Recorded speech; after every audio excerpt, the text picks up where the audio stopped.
शिवसेना उद्धव बाळासाहेब ठाकरे गटाचे पक्षप्रमुख उद्धव ठाकरे यांनी एकदा माध्यमांसमोर बोलताना सांगितलं होतं की या महाराष्ट्रात एकदा तरी महिला मुख्यमंत्री करायची आपली तयारी आहे। ज्यावेळेस महाविकास आघाडीची सत्ता येईल त्यावेळेस महाराष्ट्रातील मुख्यमंत्रीपदाच्या खुर्चीवर निश्चितच महिला असणार आहे। आता महाराष्ट्रामध्ये विधानसभांच्या निवडणुका होणार आहे। अशात जर महाराष्ट्रामध्ये महिला मुख्यमंत्री करायचं ठरवलं तर महाराष्ट्रातील जनतेची पसंती नेमकी कुणाला सर्वाधिक आहे हेच आपण या व्हिडिओतून पाहणार आहोत। यामध्ये आम्ही एक पोल घेतला होता आणि त्यामध्ये 4 ऑप्शन ठेवले होते।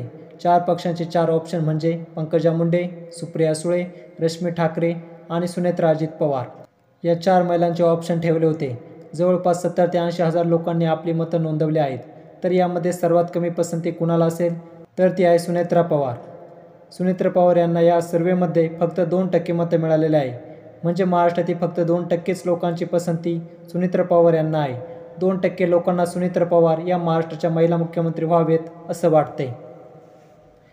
त्यानंतर तिसऱ्या क्रमांकावर राहिले आहेत त्या म्हणजे पंकजा मुंडे। पंकजा मुंडे या भाजपच्या लीडर आहेत। जर भाजपची सत्ता आली आणि त्यांनी जर ठरवलं महिलेला संधी द्यायची तर पंकजा मुंडे यांच्याशिवाय त्यांच्याकडे दुसरा मोठा चेहरा नाही। महाराष्ट्रातील जनतेच्या तब्बल 12% लोकांना असं वाटतंय की पंकजा मुंडे या महाराष्ट्राच्या मुख्यमंत्री व्हायला हव्यात। त्यानंतर दुसऱ्या नंबरवर आहेत रश्मी उद्धव ठाकरे। खरं तर रश्मी ठाकरे हे बाकीच्या नेत्यांइतके राजकारणात सक्रिय नसतात, तरी देखील त्या दुसऱ्या क्रमांकावर राहिलेल्या आहेत आणि त्यांना जवळपास 18% लोकांनी महाराष्ट्राचे मुख्यमंत्री म्हणून पसंती दिली आहे। कदाचित उद्धव ठाकरे यांच्या लोकप्रियतेमुळे महाराष्ट्रातील 18% जनतेनं रश्मी ठाकरे या महाराष्ट्राच्या महिला मुख्यमंत्री असाव्या असं 18% लोकांनी पसंती दिली। तर यामध्ये प्रथम क्रमांकावर राहिलेल्या आहेत त्या म्हणजे सुप्रियाताई सुळे। शरद पवार गट खासदार सुप्रिया सुळे यांना तब्बल 68% मतं लोकांनी पसंती दिली आहे। आपल्याला सर्वांना माहीत आहे अत्यंत कठीण परिस्थितीमध्ये सुप्रिया सुळे यांनी बारामती येथून निवडणूक लढवली होती, ज्यावेळेस त्या जवळपास 1.5 लाखाच्या फरकाने निवडून आल्या आहेत।